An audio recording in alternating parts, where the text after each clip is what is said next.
Why do NFL teams not want to win games? That is what we're going to talk a little bit about today on the RotoViz Overtime podcast. We are continuing our week one recap here, sharing our thoughts. We did talk through some of the games on part one that came out on Monday, so you can check that out after you finish up here if there's some of the stuff we haven't fully talked through. But Shawn, I want to kick it off here. There was a couple of games. We talked kind of about the Giants and how the quarterback situation may prevent them from winning moving forward. So they could probably fit into this category as well. But I want to kick off with the Denver Broncos. They win 20-12.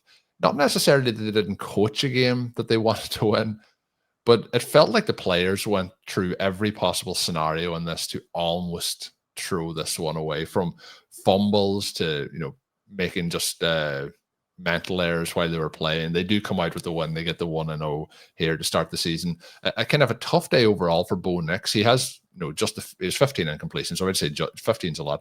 176 passing yards, 1 touchdown, 2 interceptions, both pretty bad interceptions. The touchdown throw being a nice throw, but he also had a fumble as well. It was lost. Marvin Mims fumbles and this one on a punt return, which leads to a big opportunity, obviously, in the area for the Titans.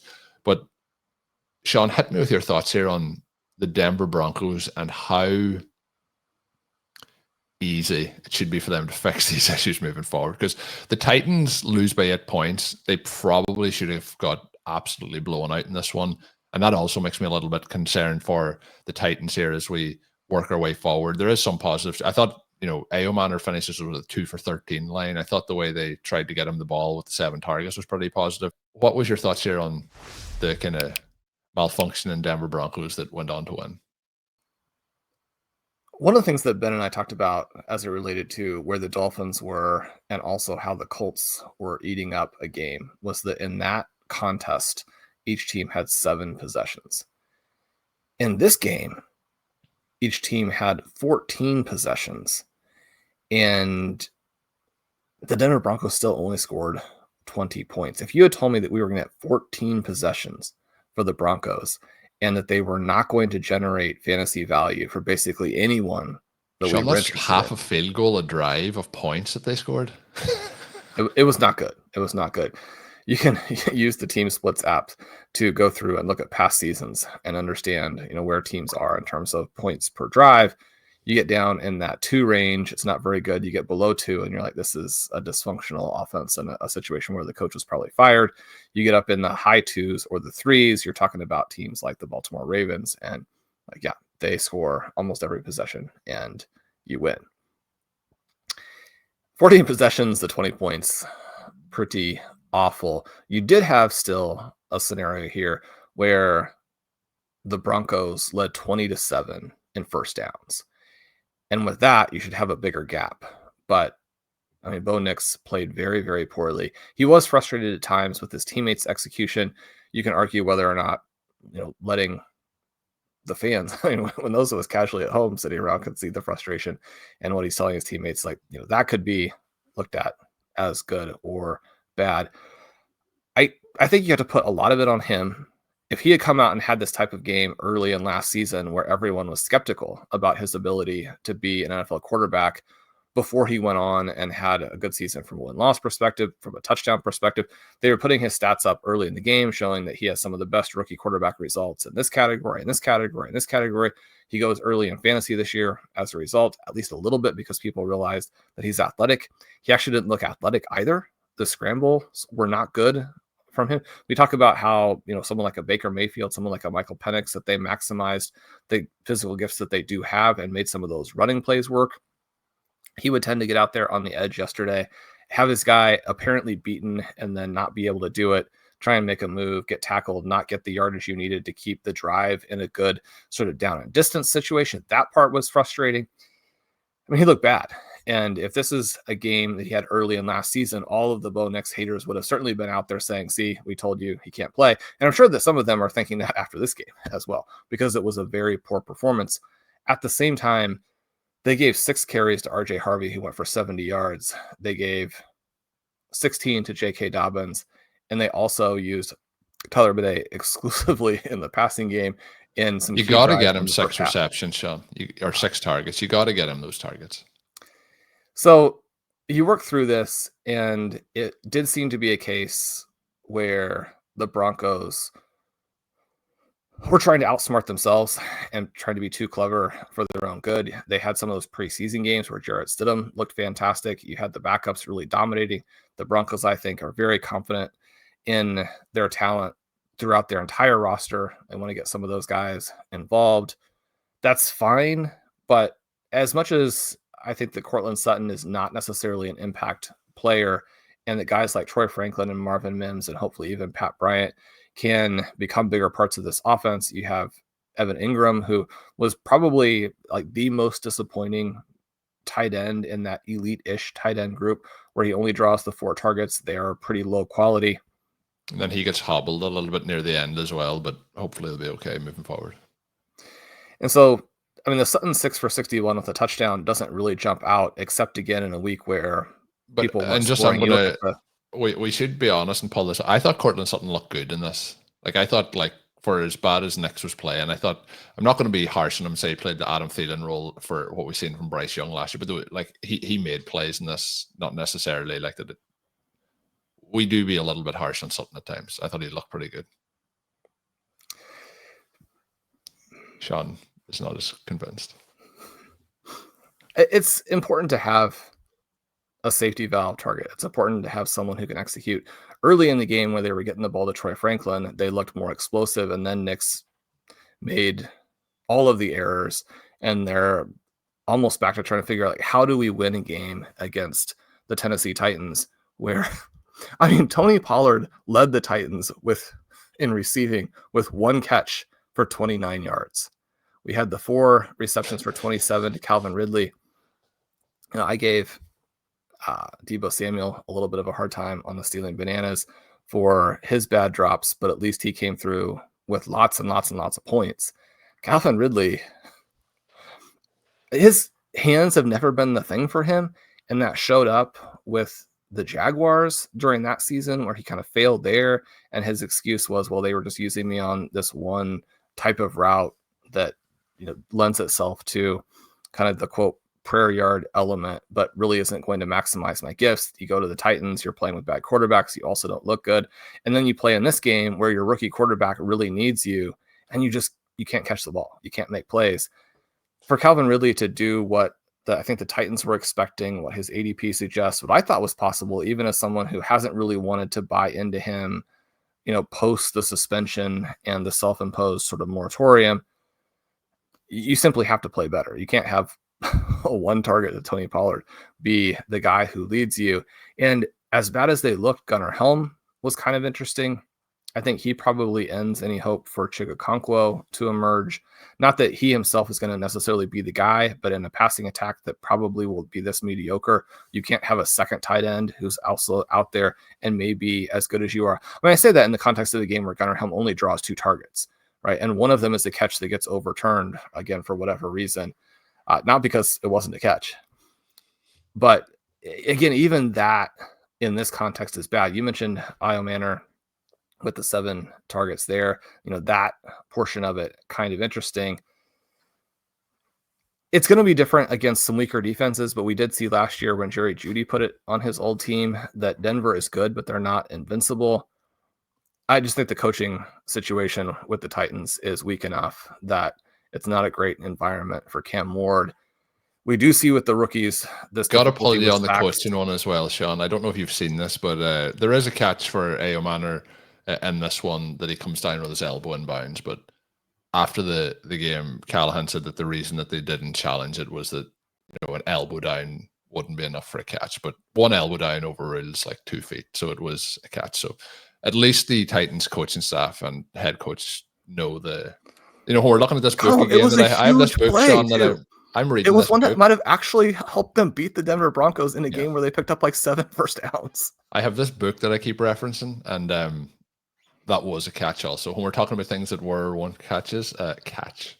Hopefully, the good thing is if it happens again later in the season, he will know that he should challenge that play. So that's a positive for the Titans fans out there who are screaming at us. It does happen every 30 or 40 years that is... Don't be the second head coach this season to make an error like that. So everyone has now had their kind of like, you know, there's a rule that pops up and you're like, oh, now we should know that rule. Like we know the rule. We should have knew it before when you're a head coach in the NFL. Shawn, the next game I want to talk about is the Browns and the Bengals. And you and Ben did a lot of conversation around the Browns in particular. So I think we should focus a little bit more towards probably the Bengals side of things. I think the Browns are going to be an offense that are passing a lot this offseason or this season. So we had 45 pass attempts for Joe Flacco.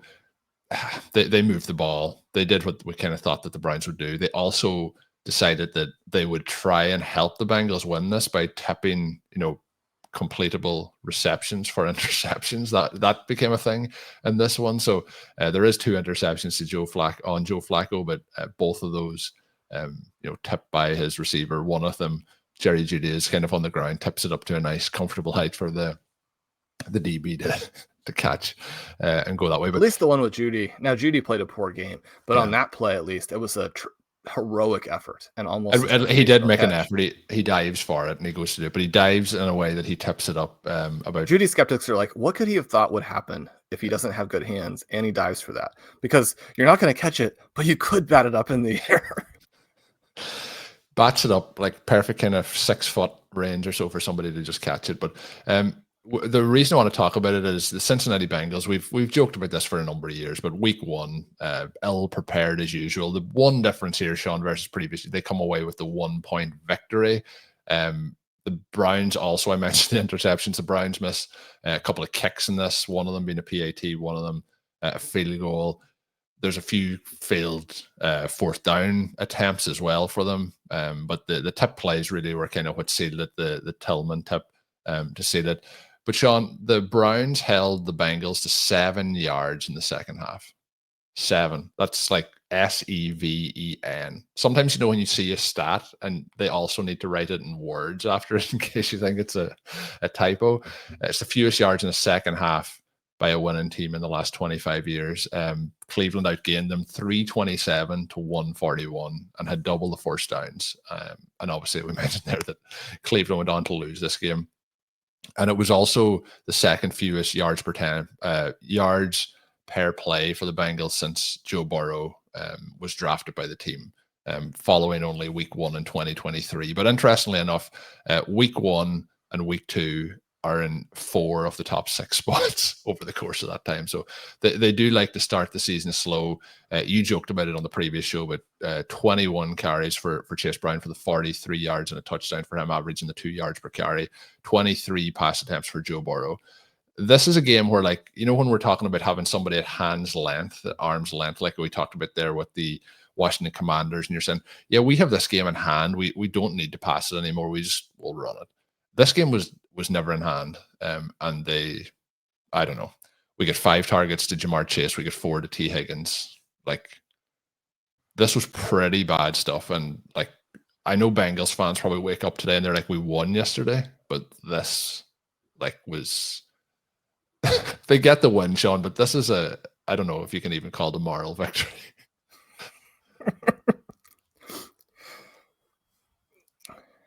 Colm, when we ran into difficulty, I think on the OT Listener League, FFPC Best Ball Tournament draft, we're in round 20, we're doing the show, and so sometimes when you're doing the show,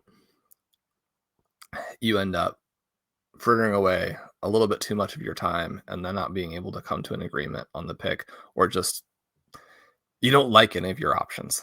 And so there was a draft this season where somehow, despite a situation where I think if the draft were 30 rounds long, you probably should not have ever entertained selecting Noah Fant.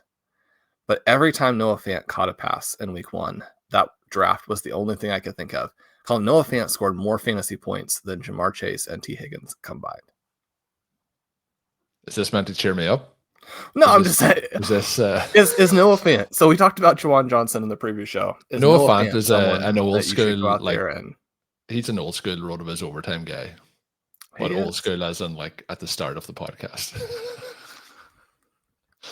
One of the things that I love about the Bengals is that they see guys like Mike Gesicki, who also drew 3 targets in this game, but only went 1 for 14, and Noah Fant. And they're like, I don't know if the rest of the NFL knows that you're allowed to use super athletic tight ends for what they were designed for, which is catching passes. Now, they didn't use any of their guys really for catching passes in this game, but yeah, Noah Fant on the Bengals, I think, is, again, vaguely interesting. This will probably be his biggest game of the year, but there's certainly no guarantee of that. And this is a game where Joe Burrow completed 14 passes. That's not the game you would pick out as necessarily being like guaranteed to be your biggest game of the year. The question I would throw back to you here, because not only does Burrow, struggle in passing efficiency and completion percentage, but he takes the 3 sacks. Despite the presence of Ja'Marr Chase and T. Higgins, teams are able to rush the passer on Burrow more or less with impunity. Ja'Marr Chase, after week 1, knowing what we know about what happened last season and what happened when he was a rookie, but also knowing that in the seasons in between, now there were some injury elements involved for one of those seasons as well, but knowing that he didn't have, world-breaking seasons every year.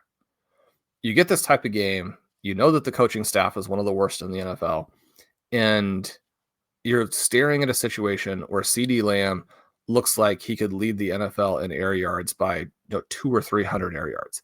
I mean, last year, Calvin Ridley, someone who's not even necessarily good, gapped the field in air yards. I mean, CeeDee Lamb could crush. You have that good game from Saquon Barkley where he has the receptions. Not the good game from a rushing efficiency perspective, but just it's so encouraging that he gets catches. You have the catches from Bijan Robinson. You have the catches from Jahmyr Gibbs. So much of what I wrote about the running back position in the offseason was dedicated to this theme of the receptions have dried up. If you can create exposure to receptions, it will be huge for you. That was one of the reasons for the Travion Henderson pick. He didn't look great in week 1, but he did get the receptions, which is a huge part for the fantasy profile there. When you think about those top guys, Gibbs and Barkley and Bijan, you think about what Brock Bowers did. Are you still comfortable with Chase as the 101? Is this a don't overreact, a don't underreact? Is it a situation where you're like, I mean, these types of games happen, but man, they shouldn't happen to this extent for a Ja'Marr Chase. Even when you end up not having the ball much in the game, there's just no way that Ja'Marr Chase gets 5 targets and catches 2 passes for 26 yards. Yeah, this is malpractice. Like it's, there's no excuse. But if we look back, Shawn, to like going back to last season, they lost to the Patriots 16-10. He had 6 targets, 6 receptions for 62 yards. Followed that up against Kansas City Chiefs with 5 targets, 4 receptions, 35 yards. This is last season where he goes on to have 175 targets and 127 receptions. In the year previous, like they lose to the Cleveland Browns 24-3 in week 1. Like 24-3 is 9 targets, 5 receptions for 39. Then follows that up with 8 targets for 5 receptions and 31 against the Baltimore Ravens. It 145 and targets and 100 receptions and that. So obviously the numbers were less 2 years ago. But basically this is what the Bengals have kind of shown us historically, that they're not prepared. And we did see a number of teams this week, and you mentioned kind of with Bo Nix and at times being frustrated.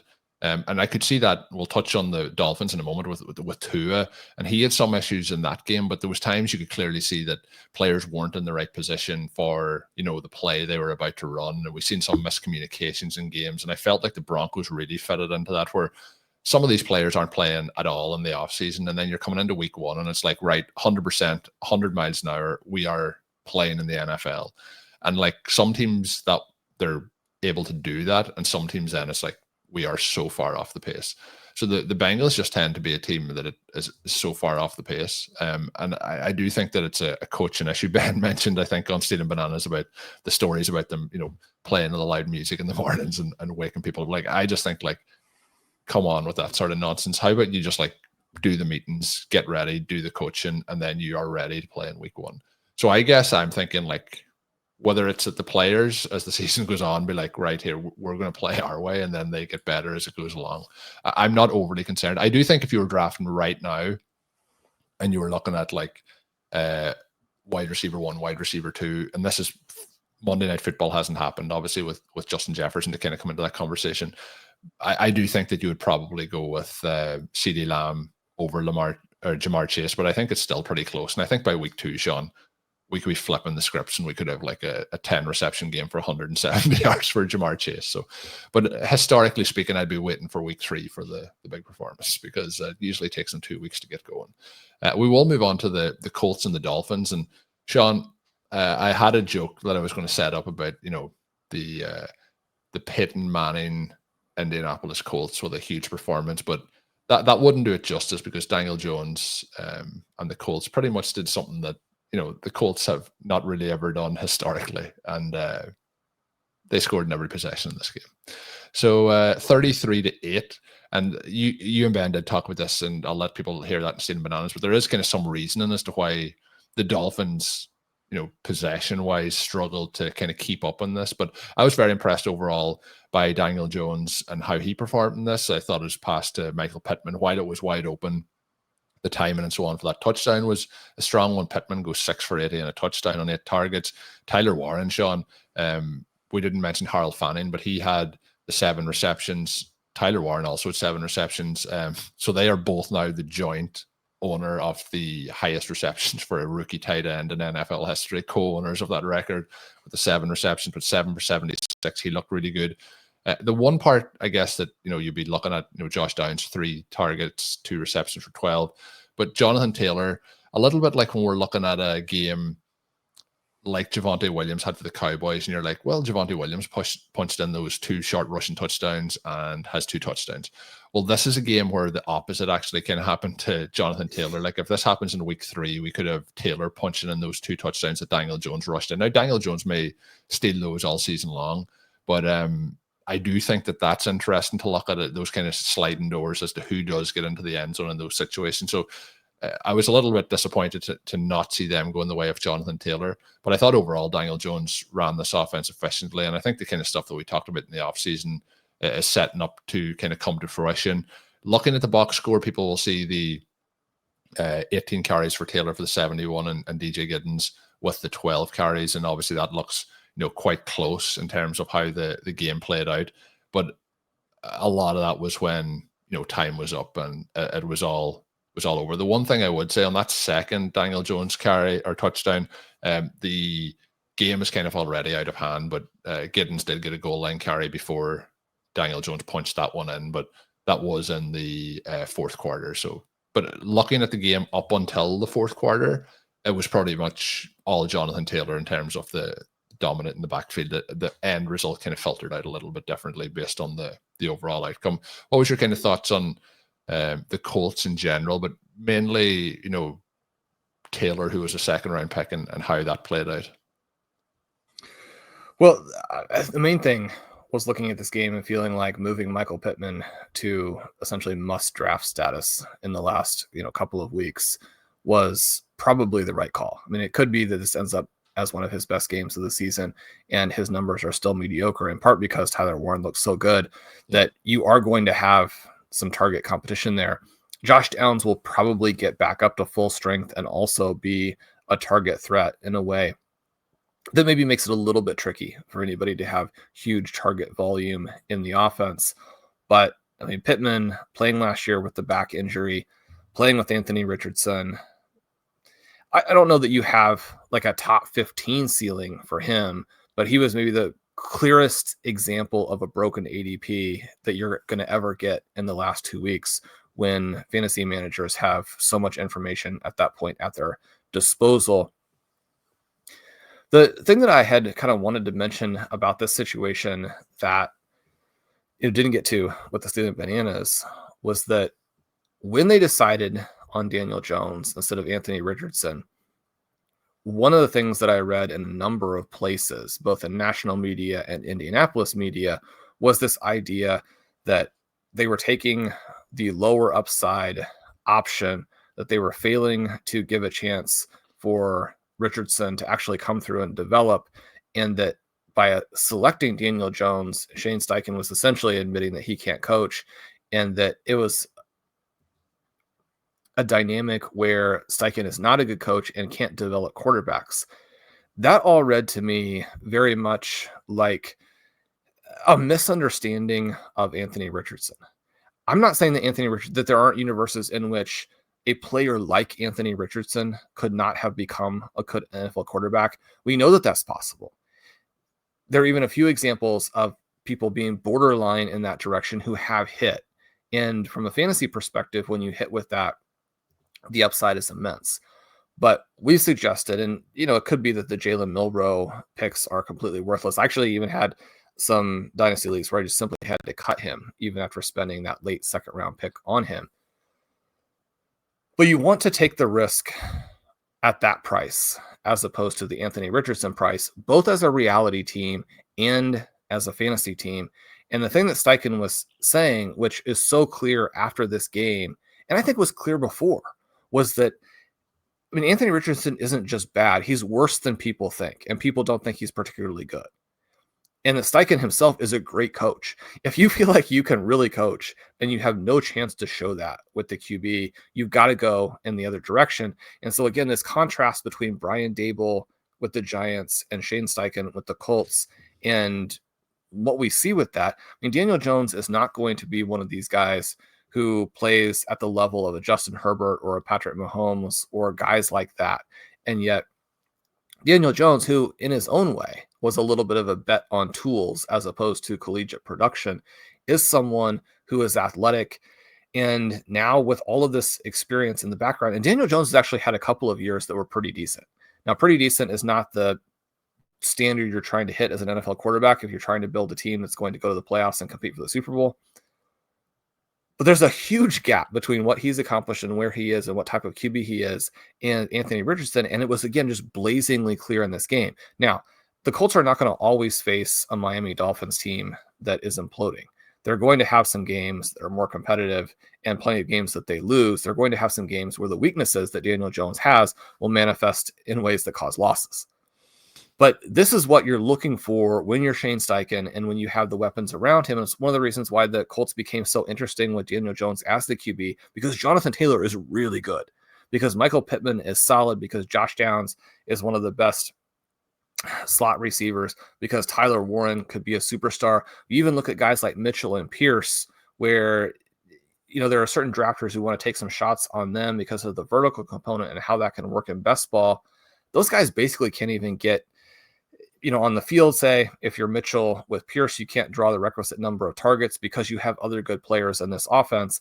Taylor is the person you sort of started this segment with. Going under 4 yards per carry in this game is frustrating, but he was on the verge of breaking some really long runs a couple of times. Both Taylor and Giddens get sniped, not just from the perspective of Daniel Jones actually being the guy who punched it in, but from the perspective where it looked like they were going to score. And you could argue should have scored. Yeah. It was infuriating when they both went down. Taylor goes down at like the 1 inch line. Giddens probably scores, but doesn't get the touchdown.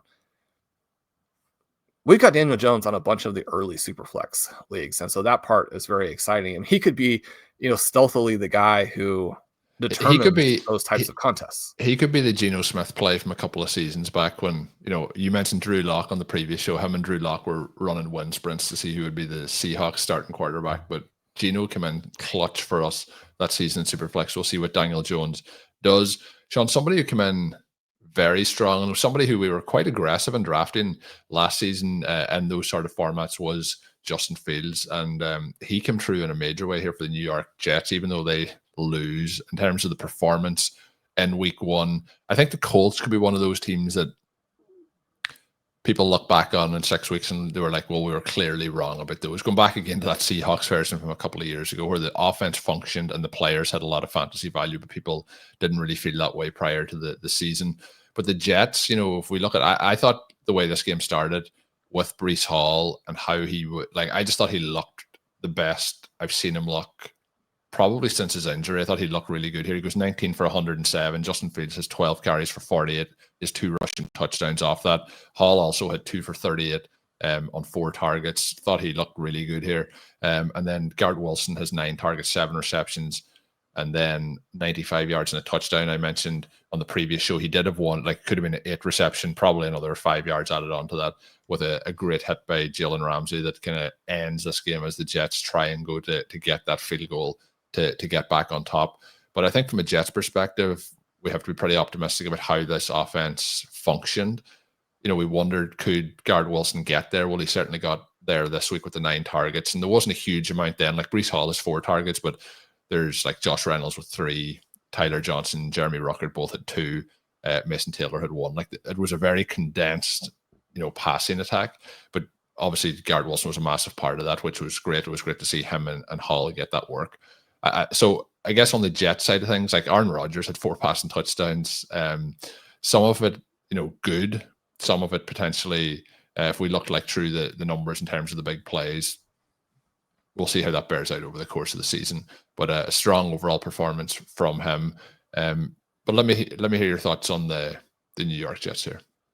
So, Colm, this isn't a situation where you are projecting that Lamar Jackson or Josh Allen will go out and have a season for the ages, but then against all rhyme, reason, and logic, Aaron Rodgers ends up as the MVP, because it's happened in the past. Well, Shawn hasn't seen Sunday Night Football yet, so people who are listening and who have seen that can type in the comments that race is no longer happening.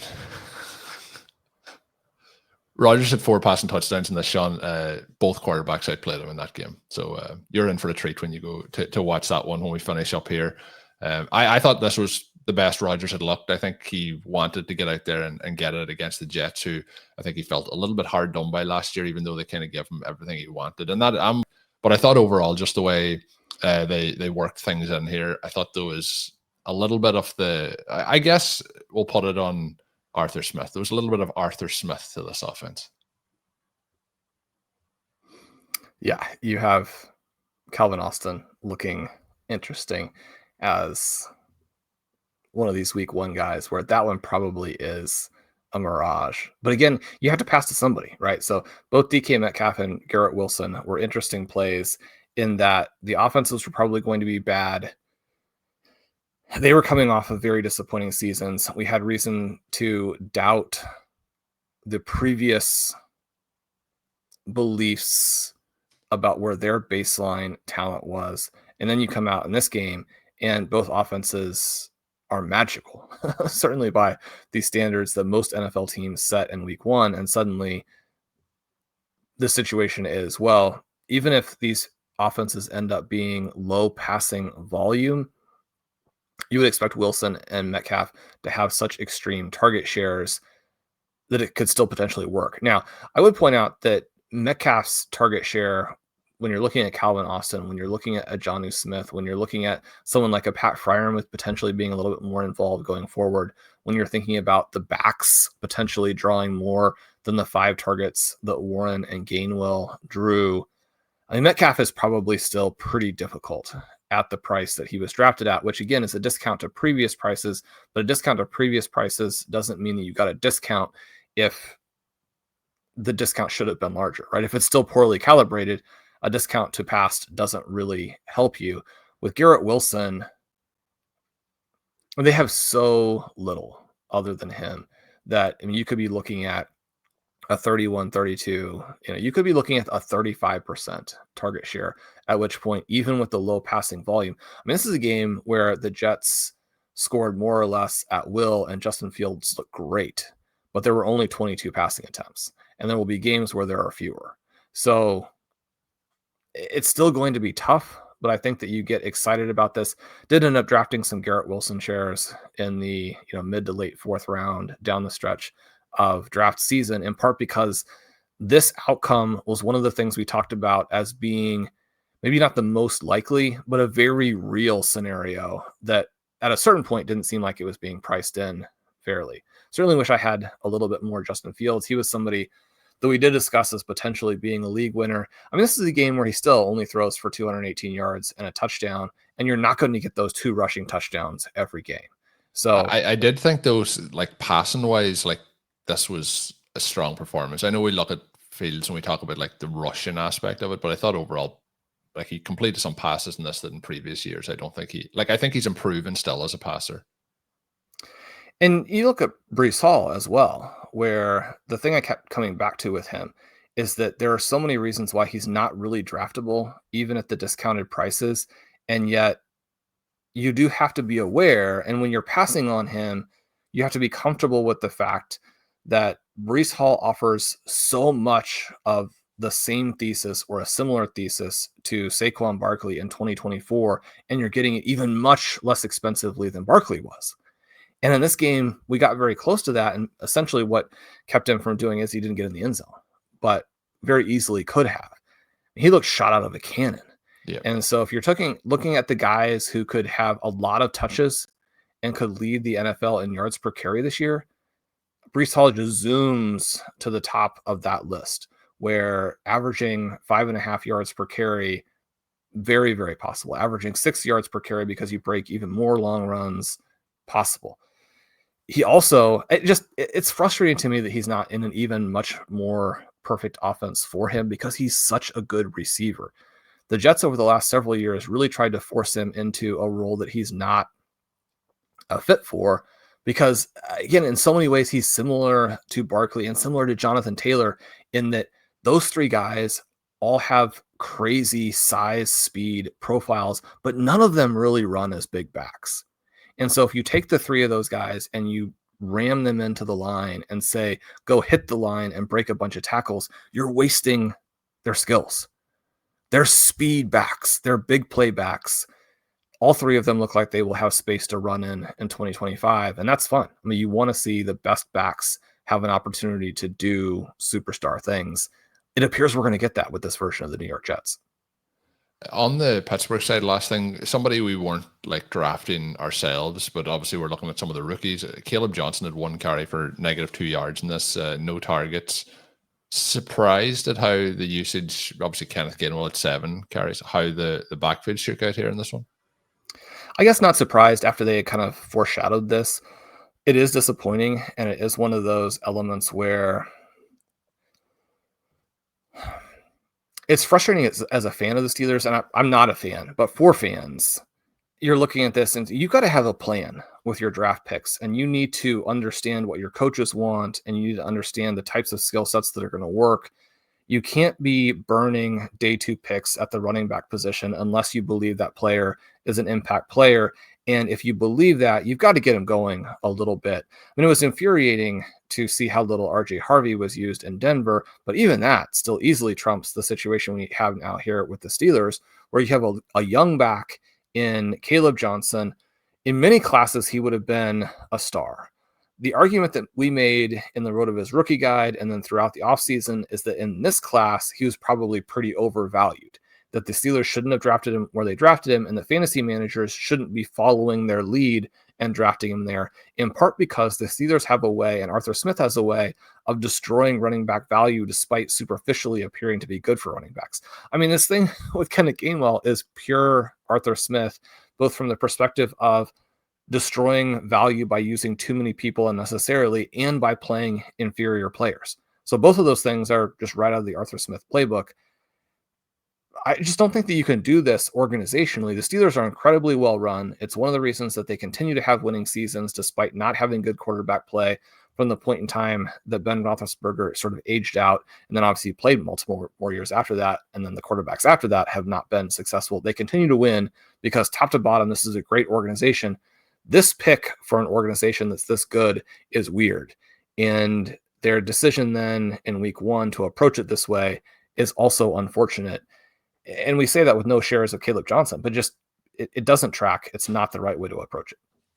Yeah, I would agree overall with that. We'll see how it plays out. It's kind of that balance of like, so there's some players that we have drafted heavily, and you're like, well, why wasn't that guy used? It's just kind of one of those that we didn't draft a lot of, but I felt like maybe they would have factored him in a slight bit more. So it's interesting to see Warren getting as much work as he did there. So I'm going to hit a couple of games here, and we kind of can just take our thoughts as we finish up for final thoughts for the week 1 games. Sam Darnold is 150 passing yards, and you're like, well, that's not really going to get it done for the receiving game. But if JSN is your main target in the receiving game and he has 124 yards and 9 receptions, that might get it done. In terms of how they look to use him in this passing offense, it was quite promising. He had 13 targets. The next closest was Cooper Kupp with 3, Kenneth Walker at 3. On the Walker conversation, he did, kind of sit to the side quite a bit. And this was a split backfield with Charbonnet, 12 carries, 10 for Walker. Walker only with the 20 yards, though, on those 10 carries. We also got into the end zone for Charbonnet. Christian McCaffrey was fully healthy, it looks like. He was in there, 22 carries, 10 targets, 9 receptions. Ricky Pearsall went over 100 yards. And this, Shawn, though, was kind of disappointing. It starts off really positive for my George Kittle thesis and how he would be used, but unfortunately picks up a hamstring injury after he's got a receiving touchdown early in this. He had 4 receptions for 25 yards and that touchdown. A bit of a weird game, though, overall, in terms of how the points were scored. Tyreek Woolen was kind of involved in a lot of scenarios. He has a great knockaway to stop Ricky Pearsall getting a touchdown. Then he follows that up with one where he completely loses the ball, and Ricky Pearsall has a huge deep play down the left side. And then the touchdown that ends up deciding the game is a situation where he kind of loses everything at the back of the end zone and is caught above him in that situation to end the game. So pretty strange outing overall for Woolen, but it gets the win for the 49ers 17-13 in that particular game. Raiders and the Patriots, Shawn, as well. We seen the player I want to get your thoughts on there, if you want to dive into it, was Kayshon Boutte. 8 targets, 6 receptions, 103 in a losing effort. He kind of led the way for the team, which I thought was interesting. Now, Stephon Diggs instead of 7 targets, beat him in targets, but Boutte with some big plays in that one. Brock Bowers, unfortunately, has picked up an injury. Seems like it's going to be okay. He looked extremely explosive pre-injury. There's some conversations around how he was being used overall in the offense and the snap share between him and Michael Mayer, but they were treating him more like a receiver in this one. But he had a number of big plays, including a 38-yarder. Ashton Jeanty had some struggles in this one overall, but does get into the end zone. 19 carries for 38 yards for him. I thought Geno Smith looked pretty good. Outside of the 4 sacks for 29 yards, he looked really good overall. 362 passing yards, which is obviously a high number when we look at how teams did over the course of this weekend. And then, Shawn, the Carolina Panthers, I don't know if they'll need to get in touch with Andy Dalton, get him back in the lineup for a couple of weeks, so then they can put Bryce Young in, because this looked like early career prior to his resurgence last season. Bryce Young, 18-35, 154, 1 touchdown, 2 interceptions.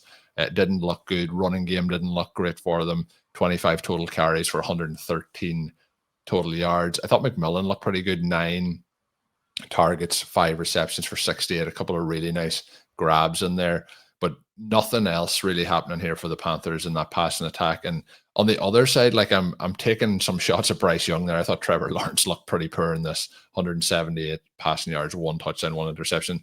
They did have some weather issues in this game, but I don't think that's enough for how this game played out. And it was a case that the Jaguars had this in complete control, and Travis Etienne kind of seed out the clock. 16 carries for him for 143 in this one. He had a long of 71. So just a weird game all around. 8 targets for Travis Hunter, 6 receptions for 33 yards. And then, the concern for people here will be Brian Thomas, who had 7 targets with just the 1 reception for 11. I know I went through a lot of different parts there, but Shawn, those 3 games, is there anything that stood out to you as, most interesting, intriguing, exciting, disappointing? The Panthers' game plan was stillborn on top of everything else about their approach there, right? You have this situation where they come out and they run Chuba Hubbard. They put the team into tricky third downs. They don't get the play calls in. And the Adam Thielen trade is meant to create an opportunity to play Jalen Coker. But when Coker is out, you have, ideally for teams, you would be able to create opportunities for your best young players to play without doing things that weaken your overall roster to the point where your team just can't be competitive. The Panthers looked like a version of the Chiefs, where obviously the Chiefs without Rashee Rice and then Xavier Worthy and then Jalen Royals, and you're like, okay, well, even with Patrick Mahomes, it's not going to look very good at this point. You have some similar things here where you don't have Adam Thielen and then you don't have Jalen Coker. Not having either of those guys, I think, was devastating. You have McMillan look decent, but Xavier Legette should basically be cut, which is a tough deal when you're talking about a former first-round pick, but he kills this offense by being out there. And then Jatavian Sanders, someone we were pretty excited about, also looked bad in this game. You just have so many different pieces look bad, where Canales looked bad, Bryce Young looked bad, the situations with Chuba. And, one of the things Chuba was really hammered for during the offseason was this inability in the receiving game. He actually catches 3 passes and scores a receiving touchdown. It'll be interesting to track how that goes forward. But you can't have every single piece, all these interlocking pieces look bad simultaneously and come up with an outcome different than what they had. I mean, somebody has to come out and play well. And I think that's even goes to McMillan, who has to get his other hand up and create a pass interference or actually catch the touchdown down the stretch here. So all of that adds up to a lethargic, deeply disappointing week 1. And I think disappointing in a way where Bryce Young played poorly, but he was also frustrated with his coaches and his teammates for just not being ready to play. And you want the quarterback himself just to play better, but you do like to see a little bit of the competitiveness where Young is basically saying, look, I mean, everyone has to be better prepared and do a better job. We don't have any choice or any chance of being successful if this is the way guys are going to play, and this is the way the coaching staff is going to approach the game. You got to believe in your team, and you got to unlock Chuba Hubbard in ways other than simply giving him first and second down carries where he's plunging into the line, and the Jaguars are like, this is fine. I mean, no one cares if you're going to call the attack that way. Colm, what do you think about the New England Patriots and the passing attack there? I put in some bids for Kayshon Boutte going into week 1, in part because we started to get this real drumbeat out of Patriots camp that he was the guy who was clearly ascending. And I didn't expect it to come out like this and have him be the guy who over and over and over early in the game is the target. Yeah. I was very skeptical of Stephon Diggs and this idea that he would be ready. He doesn't look 100%. He shouldn't be 100%. He's 32 years old, coming off of some disappointing seasons. And Kyle Williams had a poor camp and doesn't appear to be in there. The guy who had the good camp was Efton Chisholm, whom they made inactive. And so as soon as you have Chisholm inactive and you have these other guys, I mean, Demario Douglas is someone that I did get vaguely interested in during this offseason. As I was working on some other players, came across some athletic notes for Douglas, didn't realize that he has tested athleticism quite to the point that he has. So that part was intriguing, but there's actually not really been anything there with him. His game is really disappointing. So I think it's kind of this Boutte in the same context with Douglas being so disappointing, because Douglas is the guy where if he had come out and had 10 catches in week 1 with Diggs a little bit limited and Kyle Williams not really a thing, I don't think that would have surprised people. Having it work out this way, and especially when you know that Hunter Henry is just a guy, the problem that the Patriots have is they have a lot of players, and I think that they want to do some rotational types of things, but almost everyone in this offense is just a guy. Kayshon might not be. I mean, he's not going to be a star, but if you're an above average player on a team with a bunch of people who are just a guy, and then you can't run the ball with Ramondre Stevenson, and you don't want to try to run the ball with Travion Henderson, and Drake May's going to throw 46 passes, I mean, then there's a path for a guy who's actually pretty decent to be a meaningful fantasy player in a year where, I mean, receiving points may be hard to come by. Yeah, I agree with everything you've said there. I do think that like in week 2, we could see these roles slightly reversed between Douglas and Boutte. I was surprised, like, and there's a strange line. It's 2 receptions for -2 yards and a touchdown. It's kind of almost feels like it breaks your brain to look at it. But he did have 7 targets. That is Demario Douglas. So 1 target behind Boutte, but obviously much less efficiency. 2 of those, though, were end zone targets where they kind of run a play and they go back to the play to Douglas again and they get him in the back of the end zone. So he's also getting those, high value targets in that area. So I was impressed with some of Boutte's reception, some of his play overall in this game. But I agree that there's a lot of kind of like, you have Hunter Henry has 8 targets and there's only 1 target for Austin Hooper, but there's a lot of like, rotation going to go on, even though they'll be on the field at the same time. It points about who gets those targets. There's only one target to Kyle Williams. Like you mentioned the bad camp, but you would probably still expect that to be more than one as the season goes along. Mac Hollins is in there with two targets, one reception. You have Antonio Gibson in there with a target. Drake May actually gets credit with a target in this one because he has a pass that gets batted up in the air and then he receives it again himself. But in terms of how we're looking at this going forward, I do think it's going to be a case that it's switching up on a weekly basis. But with what Boutte showed this week, I think that he's going to be a key factor the rest of the season. Will he get 8 targets per week? Maybe not, but I think that he's in that 5+ targets per range after what he showed this week.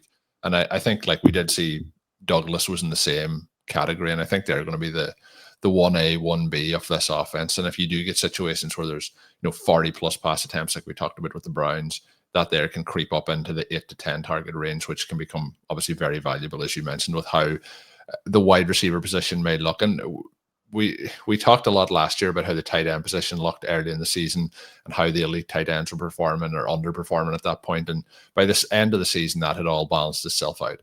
And we could be looking at something similar. Like there's part of me that wants to be very optimistic about how this week went.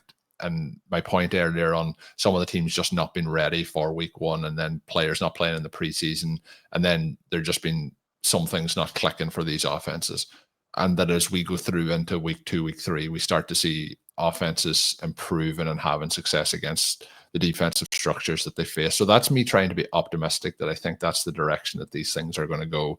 And we'll see some of these teams who are putting up 30+ pass attempts start to really have success and put up points as well. So, but Boutte definitely was one of the players who caught my eye over the course of the kind of watching period on Sunday, from players who.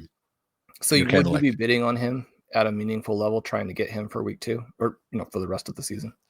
I would put it, Shawn, for me at probably 25% of budget. Would you go above that? I know sometimes I think that's probably the right range. And I think you could even go lower and just say, I'd like to have him in leagues where my league mates are skeptical, or people forget to bid, or they have different things that they felt like they needed to prioritize. But I am very intrigued. Yeah, I think you would want to be like, and this is the part when you're putting in waivers, like I think he's a player that you want to be bidding, even if you're not 100% sold on him, that 10% of your budget, in case nobody else in your league is believing what they're seeing. But I think if you really wanted to get him, I would be kind of 25 to 30%. And that may be too much in some leagues, but as you know, sometimes, Shawn, you can be aggressive in your early season bidding. I tend to be a little bit more standoffish, which I think over my history I've realized is not the best way to go about it. But I think that there'll be people that'll probably go to 45% in this case, and then you're going to miss out. So he's definitely off interest as we move forward here in the season. That's where we're going to close it up here for the second RotoViz Overtime of the week. Good to have football back. Hopefully people enjoyed Monday Night Football. They'll know what happened in that one. But we're on to week 2 at this particular point, looking ahead. Excited for the action. The Packers playing on Thursday Night Football against the Commanders. I think that should be a pretty interesting one. Shawn, any final week 1 thoughts as we close out, or are we good to wrap up here? Yeah, just that it was so exciting to have football back, and at the same time excited to have week 2, where hopefully some of the wrinkles will be ironed out. Yeah, I'm hoping that there's a nice, they have out the ironing board and they have the iron at a nice temperature, and that all the stuff the wrinkles will be ironed out when it gets to week 2. But yeah, I watching the games, I did have that kind of positive optimism, which in previous week 1s, when it didn't look like scoring was ever going to return, I didn't have the optimism. So excited for week 2. You can obviously subscribe to the RotoViz Overtime podcast on your favorite podcast app. You can also drop us written in reviews. I know a lot of people have left us updated reviews over the last couple of weeks. We do really appreciate that on Spotify and Apple. We are going to close it out. My name is Colm Kelly. You can follow me on social media at Overtime Ireland. You can check out all of Shawn's work up on rotoviz.com. And until we are back, have a good one.